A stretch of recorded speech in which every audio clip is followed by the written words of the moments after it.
మంది స్థానిక నాయకులు వీరన్న గారి ఆధ్వర్యంలో, కిషన్ నాయక్ గారి ఆధ్వర్యంలో, మా తమ్ముడు పవన్ గారు, మాధవ్ గారి ఆధ్వర్యంలో చేరడం జరిగింది. మరి జాగృతిలో నాయకులకు, కార్యకర్తలందరికీ కూడా ధన్యవాదాలు తెలియజేస్తున్నారు. మరి ముఖ్యమంత్రి రేవంత్ రెడ్డి గారు పదే పదే కేసీఆర్ గారు అసెంబ్లీకి రావాలని రంకెలేస్తున్నట్టుగా కనబడుతూ ఉన్నది. వారిని డిమాండ్ చేస్తాను.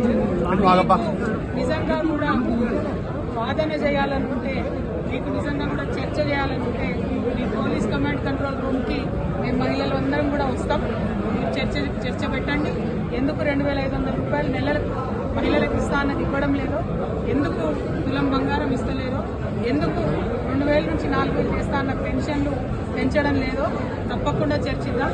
అంతేగాని చీటికి మాటికి కేసీఆర్ గారి పేరు చెప్పి మీరేదో డైవర్షన్ పాలిటిక్స్ చేయాలని చూస్తే తెలంగాణ ప్రజలేమో అమాయకులు కాదు. మీరు చేయనటువంటి విషయాన్ని ఖచ్చితంగా వెంటబడతాం. మీరు చేసినామని చెప్తున్న విషయాల్లో ఉన్నటువంటి మోసాన్ని కూడా ఎండగడతామని చెప్పి ముఖ్యమంత్రి గారిని నేను డిమాండ్ చేస్తా ఉన్నాను. Thank you. జై తెలంగాణ.